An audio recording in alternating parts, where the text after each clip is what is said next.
and welcome back to the Airshow room. In today's podcast, we're going to be discussing everything Hampshire Air Festival with a very, very special guest.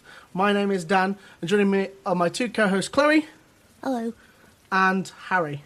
Hello. And our special guest, Helen Webb. Hello. Helen, you might as well start everyone off. People that might not know you or know what you do. Who are you? Where have you been? Where have you come from? And what are you involved with at Hampshire? So I started in 2008, my introduction to air shows as a small role as head of marketing for RIAT, the Royal International Air Tattoo.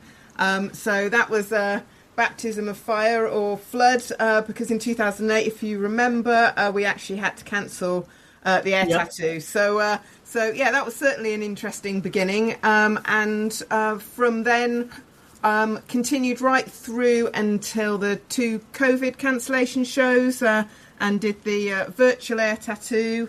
And then after that, I decided to leave and set up my own air show and aviation marketing consultancy. And I'm now working with Hampshire Air Festival to help set up and develop that this year for the first time, which is really, really exciting. Putting everything that I knew and learnt at the Air Tattoo over those 14 years now into a new show.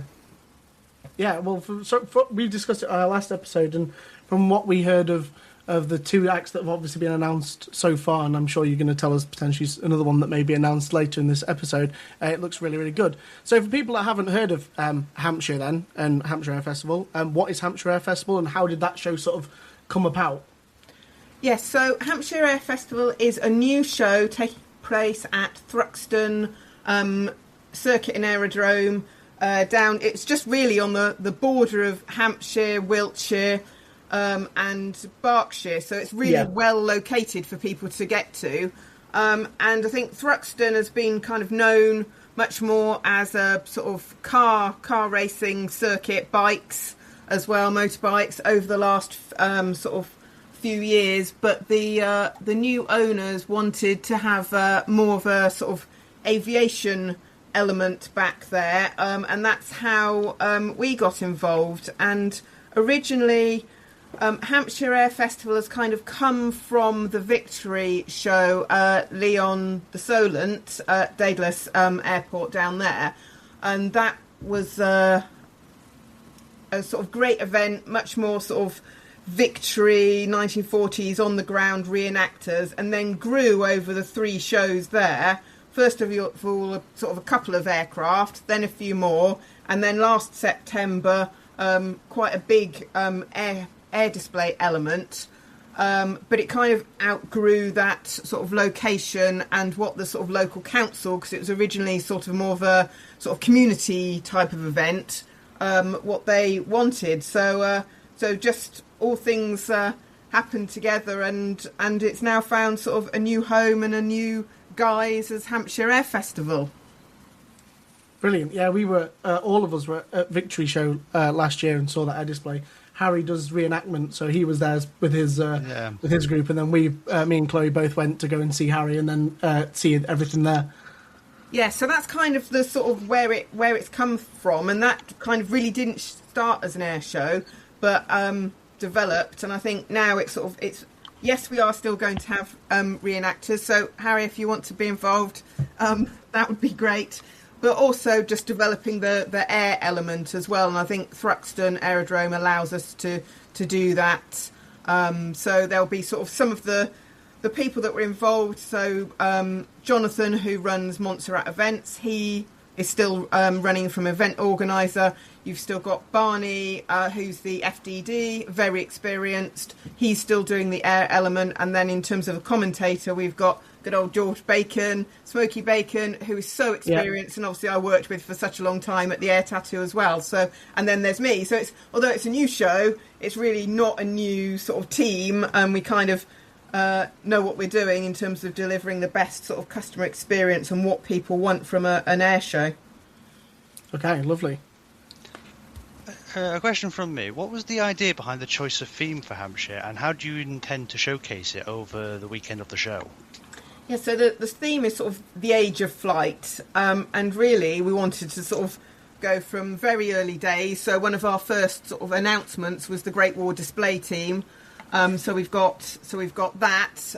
We've also got the jet pits from Rich Goodwin, and so we've kind of got both the prop and the jets that we can talk through. And I think what will be really important is in terms of the commentary, sort of telling the story through the different types of aircraft. And then obviously we've got Bob Davey and his Yak 3, which kind of is another part of the sort of aviation story.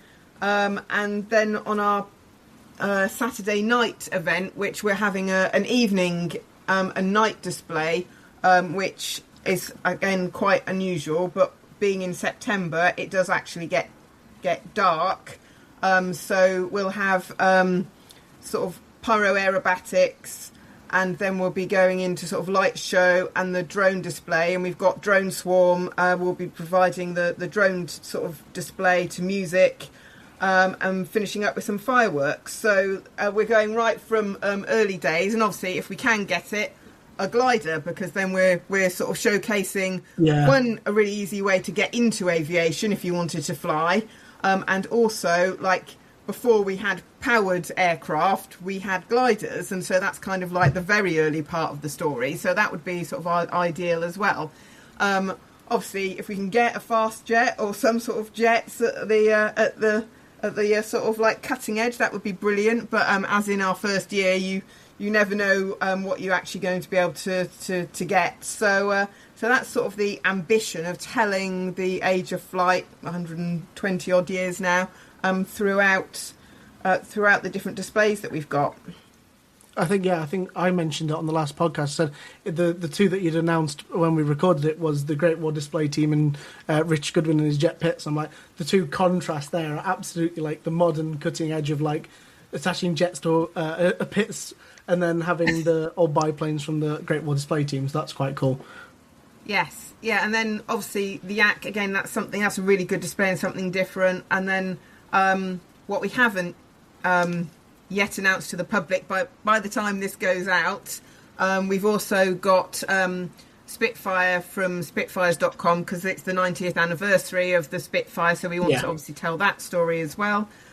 So that's announced by the time you hear this. So that's a sort of another element. So we're just going through kind of deciding which elements are going to be really interesting and hopefully have some different things for the sort of public.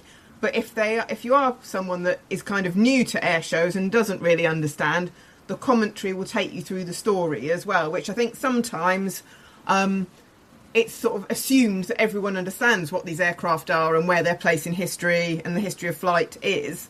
But we're very sort of, this could be the first time some people have been to an air show, so we need to explain a bit more about how flying is developed and what these different aircraft are and what they were used for and what they can do. So that's kind of the intention behind it.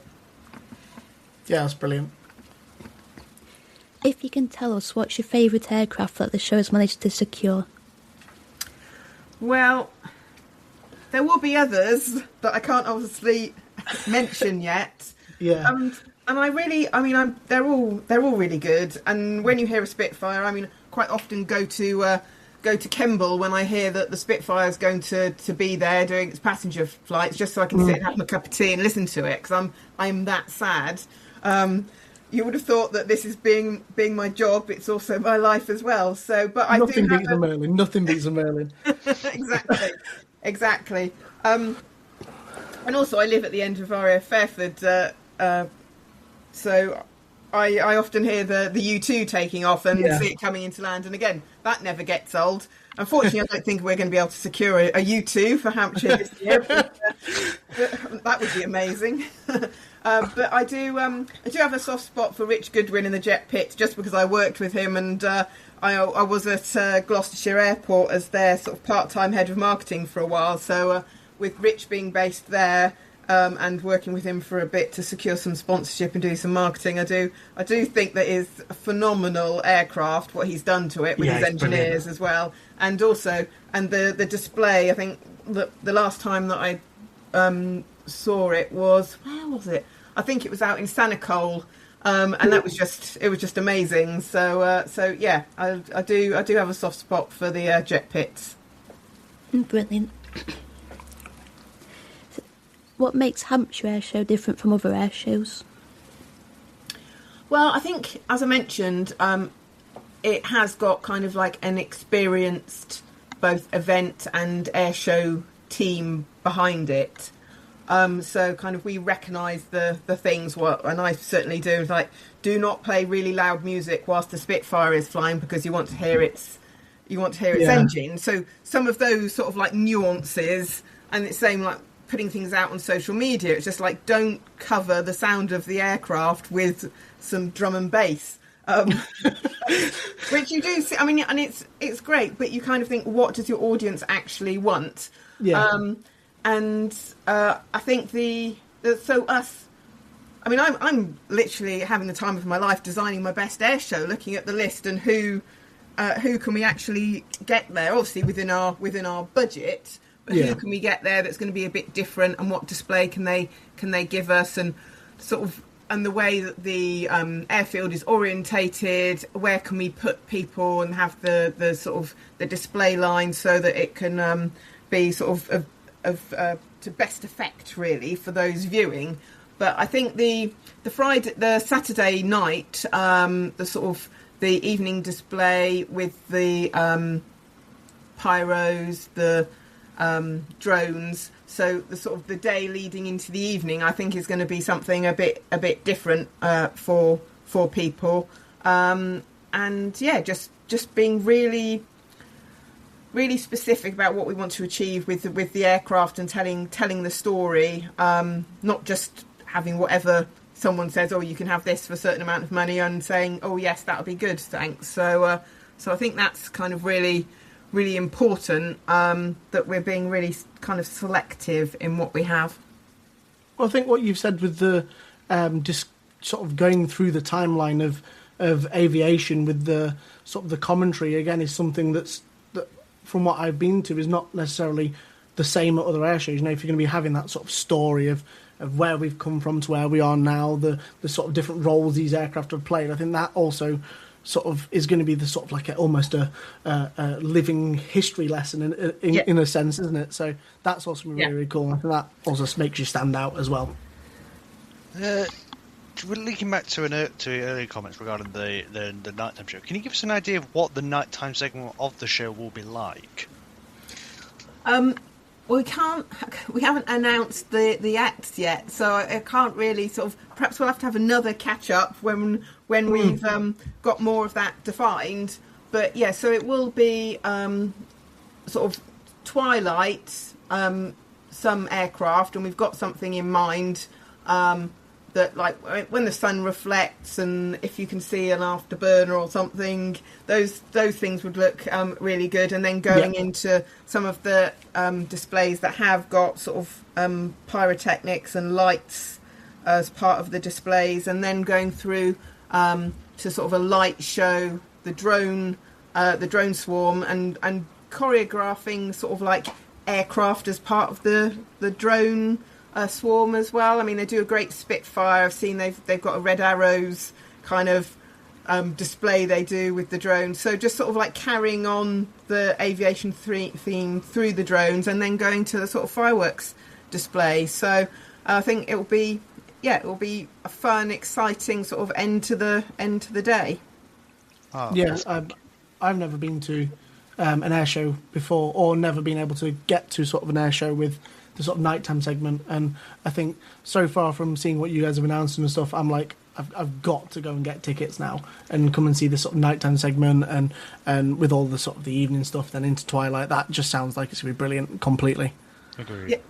Yeah, and I think I mean, there's a couple of things. Obviously, sadly, Bournemouth air show is no longer, but they did like a really nice like twilight segment as well, so it's taking parts from that.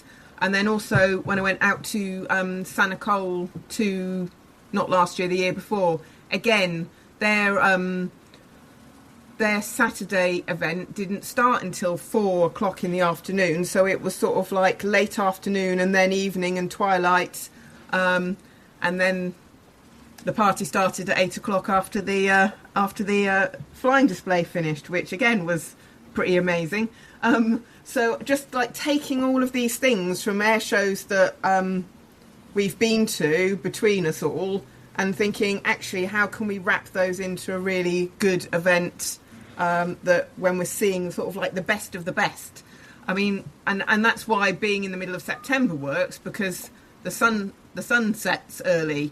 I mean, we could never do an evening display at RIAT because the sun didn't set at 11 o'clock at night. So, yeah, no, I can imagine that sort of.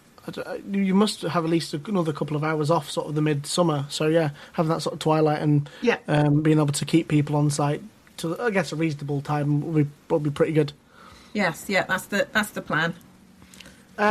So we've talked about you've sort of hinted that you've got plans with things. You're not just randomly selecting aircraft. How do the organisers do you create a wish list, and then how do you go about them picking those aircraft from that wish list and say, right, this is our budget, this is what we're going to take? How do you sort of come about with that list? Yeah, so we've actually got a very long list, and it's lovely that when sort of people heard about the show and when I sort of got involved, a lot of my sort of contacts messaged me and said, "Oh, we'd love to fly." So we've gone straight to the what are your requirements, fuel, accommodation, what's your best price, and then we've obviously got them in a big sort of list that we're then working our way through to make sure the numbers obviously add up, but more than that we get the again across the breadth of the age of flight, we get different aircraft representing different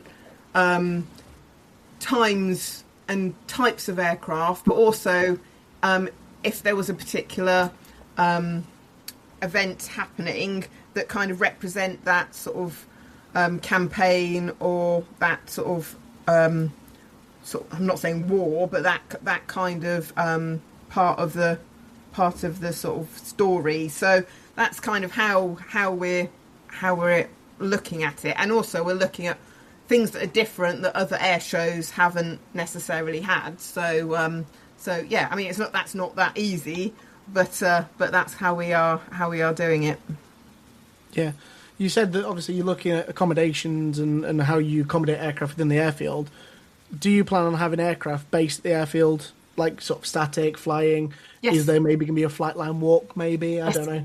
Yep, there are going to be there will be static aircraft that will just sort of arrive and then be parked up. Yep. And then there will also be the aircraft that will be operating from the airfield. So I think quite a large proportion of the aircraft will be operating from the airfield, which is great for the general public because they get to see the takeoff and landing as well, which is always sort of the great thing about RIAT.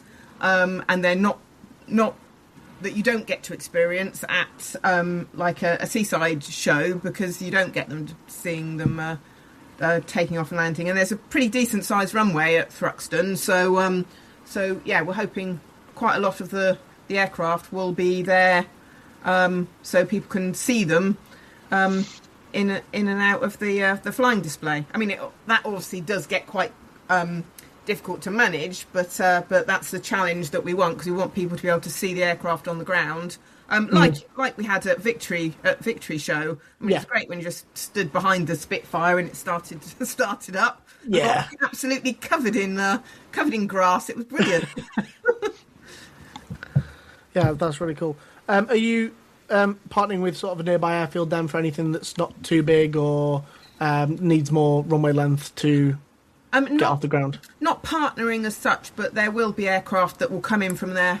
Because, I mean, we're in such a good location, so many of the aircraft that can come in from their home base and go back again. So that's the plan for the other ones.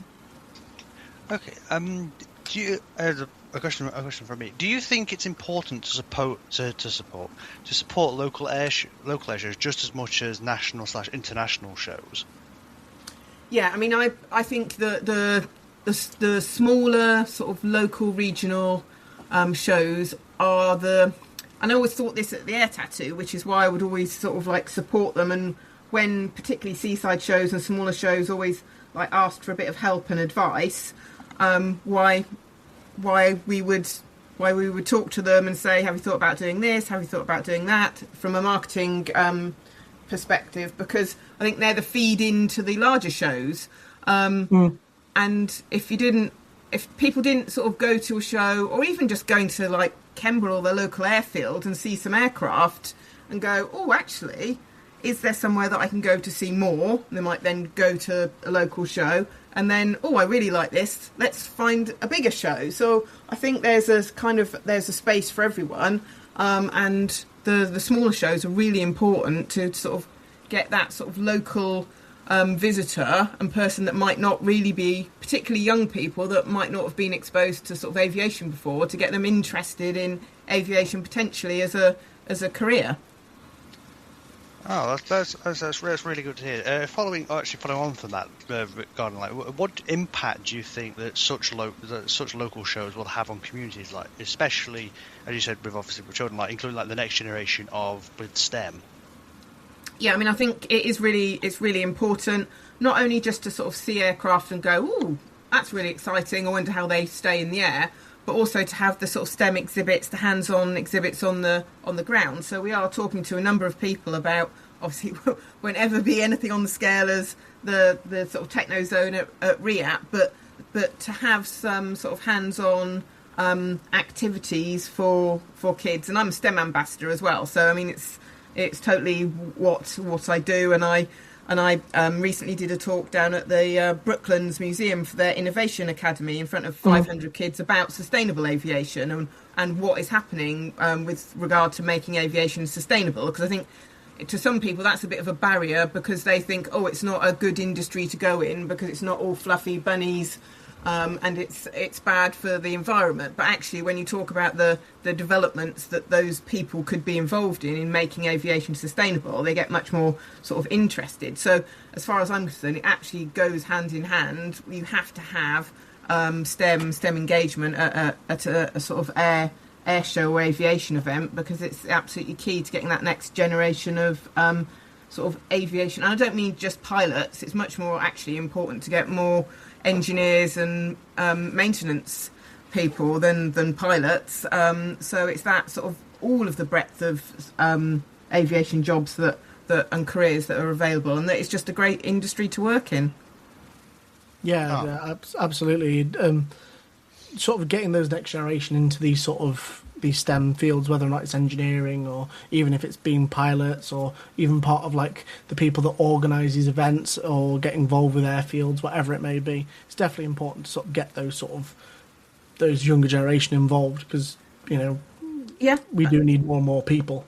Yes, and I mean also the sort of like accessibility of it, because I was a trustee for flying scholarships for disabled people, and now I'm doing some work with Airability to help those people that are looking to sort of have careers in aviation. And I'm not a pilot. I tried to learn to fly, but I couldn't, because I got flicker vertigo and it made me really dizzy for 3 days afterwards, and I couldn't see the horizon. So there were lots of people out there who've done an amazing things sort of in aviation that have disabilities, and they can fly a plane when I absolutely cannot. So I think there's opportunities for everyone in aviation, and I think that's really important, that it's just not for people that've got lots of money and that can afford for their parents to pay for them to go to flight school. There's so many scholarships available, and again, those we'll be showcasing all of those as well, because we will have stands that from various different organisations that sort of show the opportunities for those that are not as privileged as some. Yeah, absolutely. Well, if you don't mind now, we'll change a little bit of course. We'll steer away a little bit from Hampshire and sort of talk about, you talked about yourself and the career you've had so far, discussing about some of your sort of achievements in your career. So first thing, it kind of links with obviously you being involved with air shows. What's your favourite thing about air shows? I think my favourite thing is like when you look around at an air show and this really struck me sort of when the Reds fly past, or when like the Vulcan used to fly at shows, like everyone is just stood there with their mouths open staring at the sky. It's just such a sort of, I don't know, it brings people together, and it's just sort of such an amazing experience that other events, even like F1, you can't get it because you can hardly see the track. You can only see a car coming past for 2 seconds every however long. But with an air show, everyone can look up in the sky and see the aircraft. So I just think it's just if people haven't been to an air show, I just want them to just try it once, and then you'll be hooked. Yeah. What made you go from RIAT marketing to Hampshire marketing? Well, after 14 years and then after COVID, I kind of thought, it's time to do something different. So I actually left the sort of aviation air show world altogether for about 6 months or so. But then I really missed it. So that's when I decided to set up my own business.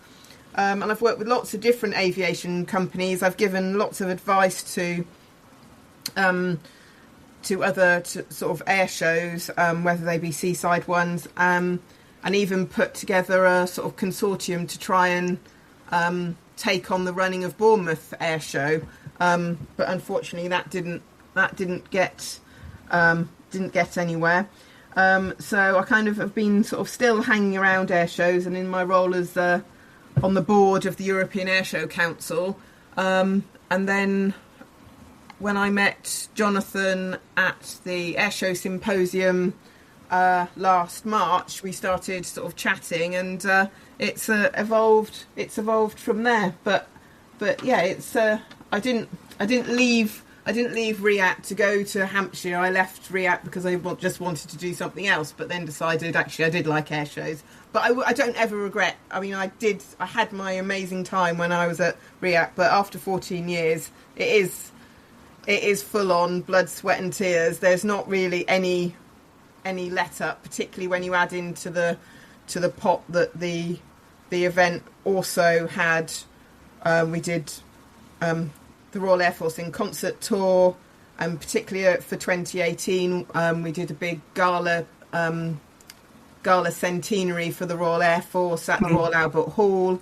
We did Scampton Air Show, so it's just full on. So it was nice to sort of step back and then have a little break, and then go, actually, I do love air shows, so let's try and find other air shows to work with. And so I can use all of that knowledge and experience to help other shows and help them make money so they can continue, but also work with other sort of aviation companies and charities. So as I said, part of my time over the last few years has been working with Gloucestershire Airport and also with Astral Aviation Consulting, and we have the contract with the Civil Aviation Authority to deliver the General Aviation Safety Awareness campaign. So I've got lots of fingers in lots of pies, all to do with aviation, but it just makes for an interesting and exciting life. Brilliant. So earlier you briefly mentioned about inspiration from other air shows. So my next question is, what is the best air show you've been to in the past, and do you draw inspiration from these shows, and what specific inspiration do you tend to draw from them? I think it's really difficult because mostly when I go to other air shows, I'm either working or volunteering or helping in some way. So it's a bit different when you go as a guest. And I think the first time I really went as a guest to an air show and I wasn't working and I was just kind of enjoying it was Sanacole Air Show in 2024. And that's where I got a lot of sort of ideas to how you do things and how you can do things differently with the sort of twilight and evening show, and yeah, just how they did things, and yeah, it was really interesting. So I think probably Sanacole has been my favourite other air show. That's a good choice. Linking on to that, what was your favourite RIAT show while you were there as part of the marketing team? I think it would probably have to be our big 2018 show for the 100th anniversary of the Royal Air Force. We'd been working up to that for many years, and yeah, I think just from what we achieved in terms of sort of ticket sales and everything else we put together for that, that was it was a good show. Yeah, from what I've seen and everything there, it was honestly, it was one of the things, because obviously they had the extended Friday as well, didn't you? Yes. So it's kind of like having even more flying than even RIAT is, and sometimes that 10 till 5:30/6 o'clock is sometimes a slog, but having it 3 days is massive. I mean, they are long days, because I think most of the team get there by 5 o'clock in the morning, and then you kind of can't really leave a lot of the teams until the last person's out of the car park, which can be 9 o'clock sometimes. So yeah, they are long days. Plus, you have all your volunteers come in, and I think a lot of this permanent staff, by the time we get to the show, we just want to get it done, and then you get all the volunteers arriving who are really happy and jolly, and you're like, right, come on, we've got to do this. And so you have to like find that sort of like next bit of energy to keep them enthused and deliver the show. But I must admit, afterwards you kind of sit in a darkened room for several weeks going, what did I do with my life before? Linking on from, obviously you mentioned, you did work with RIAT. What was the most stressful part about working at RIAT? So far with Hampshire, has there been any sort of stressful moments? No, not at all. I mean, we know exactly what we're doing, and the sort of format that we're doing. I think the stressful part is actually over the event, particularly with regard to the weather. I mean, because we can never guarantee the weather. You would think having it in the sort of the middle of July, it would always be lovely weather, but inevitably you'd wake up in the morning, look out at 5 o'clock or 4:30, and you'd see a big low cloud base, and you'd sort of sigh going, this is a year's worth of work, and now we've got this. So yeah, I think that and just managing people's expectations when the weather's not so good, why some aircraft can fly, why some can't, and yeah, so I think that's that was the stressful part, rather than anything else. I think I can relate to that in terms of sort of waking up, whether it's at a campsite or a hotel, and sort of looking out and going, oh my god, the cloud base doesn't look above like 700 foot, and you're like, oh dear, what's going to happen? Is they're going to be flying on? But then that's normally like early in the morning, so it lifts as the sort of the heat gets in and gets a bit higher, and then inevitably you sort of go, it is what it's going to be, and then it ends up being brilliant anyway. Yeah, I think that's the sort of, after all of that work, you just, and I do it to when I see other shows on, and then I see what the weather's like, I go, oh, I'm really feeling for them, because I know how much effort goes into organising a show, and then when you see the weather, you just go, oh dear. Yeah. And another question from me. What's it like being on the European Airshow Council? No, it's really, really interesting. Obviously, we've got a few people from the UK on the council.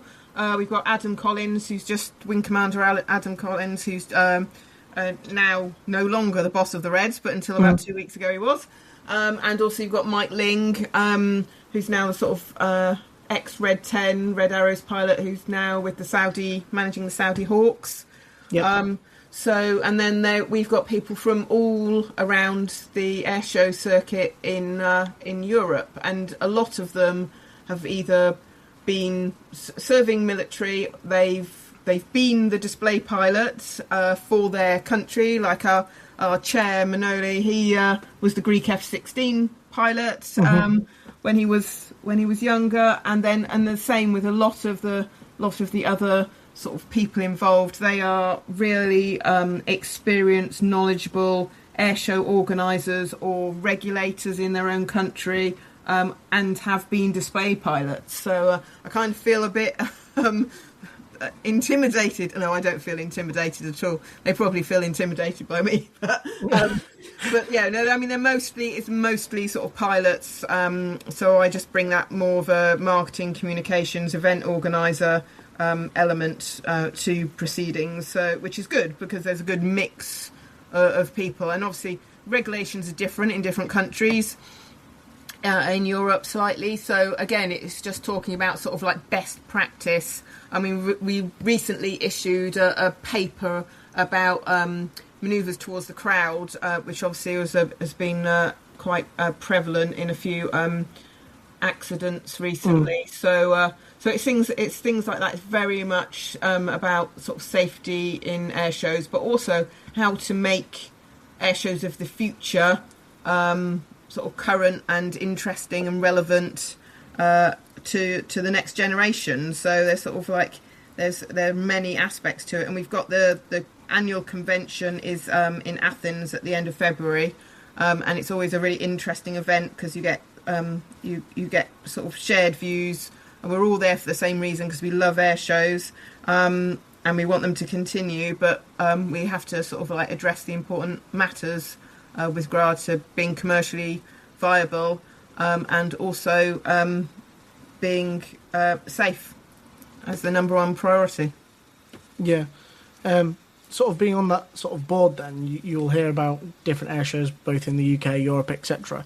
So what are the positives that you're hearing from it? But then obviously you've talked about the on-crowd manoeuvres and stuff and some of the accidents that have happened. Sort of what are the challenges starting to face these European air shows? So positives and negatives of both. I think they're the same in all countries. I mean, we obviously had our sort of big accident where the regulations changed after Shoreham, and most countries have been through similar things, so review their regulations. But to be honest, a lot of them look to the UK in terms of how we do things. So that's quite interesting. And so the sort of the positives is that we work together, and particularly when we want European acts in the UK and UK acts going into Europe, that there's an understanding of the different regulations. But from an air show organiser's perspective, we talk about sort of, I mean, I've done talks about changes in sort of trends in terms of generational differences, what people expect using sort of social media.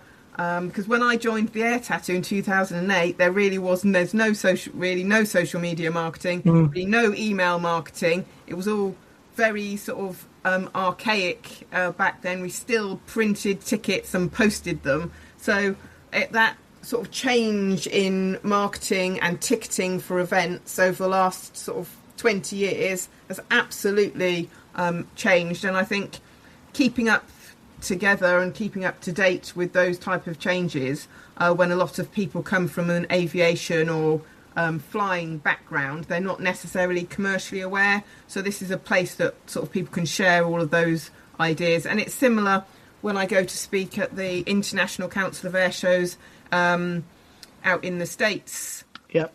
Which I have done several times. I mean, that's an amazing event. Nearly 2,000 air show organisers. I mean, you've got the Thunderbirds walking around, you've got the Blue Angels walking around, and you can spot them because they wear their flight suits, of course. So that is just I mean, they absolutely love air shows out in the States. So again, that's just a whole other sort of way of understanding, like the whole sort of theatre of what air shows can bring and inspire people. So just being involved in all these different type of organisations really sort of opens your mind and your world as to how things can be done differently. But then I speak as well, so they take a lot from what we do in the UK and Europe, out in the States. And yeah, I mean, RIAT is really held in high regard out in the USA. So that's always sort of nice to be able to sort of share those memories as well. Yeah, sort of, I guess, sort of thinking about our regulations and stuff. We've sort of had a decline in sort of, I guess, fast jets, specifically more afterburning jets within sort of the UK skies and stuff. And then sort of, was it last year or the year before, Midlands Air Festival was the first land display to have, was it one of the Swedish historics? Yes. Back since. Is there sort of like a way back in now, maybe to have a couple of these, maybe if it's Swedish historics, or if there are sort of aircraft around the UK that are sort of maybe trying to get them airworthy? Is there sort of that, maybe an inroad back maybe to having these sort of faster afterburning jets back in UK displays? Yeah, I mean, we can but hope, and there is a sort of a regulatory process to go through, but I would hope that there might be, but really it's not. From an organiser's perspective, it would be amazing, but I really don't know if there's the appetite for it from the CAA to sort of reverse their decisions that were made at that time. We've just got one last question for you. So, for young people, especially women looking to build a career in aviation, what advice would you give to them? So, I would say just get out to airfields, hang around at the end of airfields, find out what's going on, pick up a camera or your phone and video, and then there are plenty of even just like following their social media accounts. So like when the Spitfire is going to be at Kemble, I just then pop over and hang around, and there's always lots of people hanging around, like watching aircraft. So just sort of chat to people, but also kind of if you want to learn to fly, there are also, even just, you don't want it as a career, but you want to experience it. There's lots of opportunities in terms of like the Air League have grants and bursaries that they give out just to try and experience as much aviation. Obviously, go to air shows if you can, and there are plenty of sort of small air shows or aviation-based charities that would always be looking for help as a volunteer at an air show, volunteer to help. And even if you don't want to actually go to the event, there's plenty of opportunities in terms of people need help with their social media and things like that. So there's loads of ways that you can get involved. You just have to sort of like look around and be brave to step into what you think is a difficult industry, but it's really, really not. The people are really friendly once you get to know them. Yeah, that's brilliant. Thank you for coming on. It's been a pleasure to discuss everything Hampshire and some of your experiences, whether or not it's at European Airshow Council, RIAT marketing. It's been absolutely brilliant to have you on. So thank you for coming on. Oh, thank you. It's been great. And hopefully, maybe we can have a discussion further down the line. Maybe if it's after the show, coming on discussing, the success that is going to be the show. I'm sure it will be. But yeah, no, thank you for coming on. It's been brilliant to discuss all this sort of stuff. We've had a blast, I know. And I hope everyone listening to this has really enjoyed what we've been discussing on here. And hopefully it's convinced you to buy your tickets for Hampshire Air Festival. So get yourself down there. I think we're definitely going to be going down potentially for that Saturday, because I think that evening display that you talked about and into the night sounds like really, really good. So, I'm really looking forward to that as well. And if you buy your tickets before the 31st of January, we've got our discounted early bird price until then. So I wouldn't be in marketing if I didn't say that, would I? So go get your tickets before they go off in price. Thank you everyone for listening. It's been the Air Showroom. Go and follow us on social media. I'm sure we'll have loads more stuff to share from Hampshire Air Festival over the next couple of months. Thank you for listening, and we shall see you next time.